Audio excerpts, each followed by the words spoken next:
ಸ್ನೇಹಿತರೆ ನಮಸ್ಕಾರ, ನಾನು ರವಿರಾಜ್.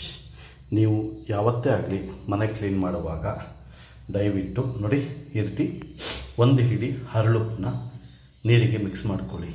ಅದಾದಮೇಲೆ ಸ್ವಲ್ಪ ಅರಿಶಿನ ಹಾಕ್ಕೊಳ್ಳಿ. ಆಮೇಲೆ ಪೆನಾಯಿಲು ಏನಾದರೂ ಒಂದು ಹಾಕ್ಕೊಳ್ಳಿ. ಹರಳುಪ್ಪು ಮತ್ತು ಅರಿಶಿನ ಏನಕ್ಕೆ ಹಾಕ್ತಾರೆ ಅಂದರೆ ನೋಡಿ, ಯಾವುದೇ ಥರ ದೋಷ ಇರ್ಬೋದು, ತೊಂದರೆ ತಾಪತ್ರಗಳಿರ್ಬೋದು, ಏನೇ ಇರ್ಬೋದು, ಶತ್ರುಗಳು ಏನೇನೋ ಮಾಡ್ತಾರೆ, ಎಲ್ಲ ಮಾಡ್ತಾರಲ್ವ. ನಿಮ್ಮ ಮನೇಲಿ ಒಂದು ಒಳ್ಳೆ ಗುಡ್ ಥಿಂಕ್ ಅಂದರೆ ಒಳ್ಳೆ ಥರ ಥಿಂಕು ಮತ್ತು ಕೆಟ್ಟ ಕನಸು ಬೀಳ್ದಂಗೆ ಆಗೋದು ಅದೆಲ್ಲ ಆಗಬಾರ್ದು ಅಂದರೆ ನೀವು ಈ ರೀತಿ ನೋಡಿ ಹರಳುಪ್ಪು ಮತ್ತು ಅರಿಶಿನ ಹಾಕಿ ನೀರು ಮತ್ತು ನೀರಿಗೆ ಪೆನಾಯಿಲ್ ನಿಮ್ಮ ಹತ್ರ ಏನೇನು ಮೆಡಿಸಿನ್ ಬೇಕೋ ಮನೆಗೆ ಕ್ಲೀನ್ ಮಾಡಿ ಅದು ಹಾಕ್ಕೊಂಡು ಮನೇನ ನೀಟಾಗಿ ಕ್ಲೀನ್ ಮಾಡಿ. ಪ್ರತಿಯೊಂದು ಕೆಲವೊಂದು ಕಷ್ಟಗಳು, ಸಾಲಗಳು ಎಲ್ಲ ಸಾಲ್ವ್ ಆಗುತ್ತೆ.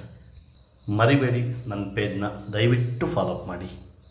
ನಾನು ನೋಡಿ ಪೆನಾಯಿಲ್ ಹಾಕಿದ್ದೀನಿ, ಕಾಣಿಸ್ತಿದೆಯಲ್ಲ, ಪೆನಾಯಿಲ್ ಹಾಕಿದ್ದೀನಿ. ಫಸ್ಟು ಉಪ್ಪು, ಅರಿಶಿನ, ಡೆಟಾಲ್, ಆಮೇಲೆ ಪೆನಾಯಿಲ್ ಹಾಕಿದ್ದೀನಿ. ಇವಾಗ ನೀರು ಹಾಕ್ತೀನಿ. ನೋಡಿ ಕಾಣಿಸ್ತಾ ಇದೆಯಲ್ಲ, ಇವಾಗ ನೀರು ಹಾಕಿದ್ದೀನಿ. ಓಕೆ, ಇನ್ನೇನು ಮಾಡ್ತೀನಿ, ಮನೇನ ವಾಶ್ ಮಾಡ್ತೀನಿ. Thank you. ಒರೆಸಾಕ್ತೀನಿ, ಚೆನ್ನಾಗಿ ನೋಡ್ತಾ ಇರಿ.